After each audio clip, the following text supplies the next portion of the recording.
पुराने समय में एक व्यक्ति दिन रात भगवान के मंत्रों का जाप करता और पूजा पाठ में लगे रहता था। वह भगवान पर बहुत ज्यादा भरोसा करता था। एक दिन उसके गांव में बहुत तेज बारिश हुई तो पास नदी में पानी बहुत ज्यादा बढ़ गया।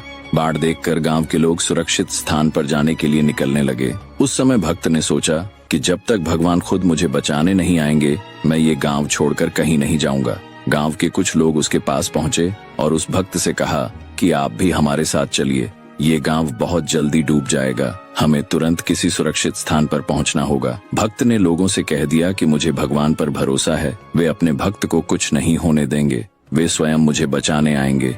लोग उसकी बात सुनकर आगे बढ़ गए। कुछ देर बाद नदी का पानी उसके घर तक पहुंच गया। तभी एक व्यक्ति नाव लेकर उसके पास पहुंचा। उसने भी भक्त को साथ चलने के लिए कहा, लेकिन वह नहीं माना और भगवान के आने का इंतजार करने लगा। कुछ समय बाद पानी और ज्यादा बढ़ गया। तभी उसे एक बड़े पेड़ का तना बहता हुआ दिखाई दिया, लेकिन उसने उस तने की मदद से भी जान बचाने की कोशिश नहीं की।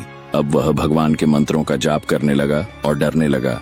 वह भगवान को याद करते हुए बार बार बोल रहा था कि भगवान अपने भक्त को बचा लीजिए, लेकिन आप मुझे बचाने के लिए नहीं आ रहे हैं। तभी आकाशवाणी हुई।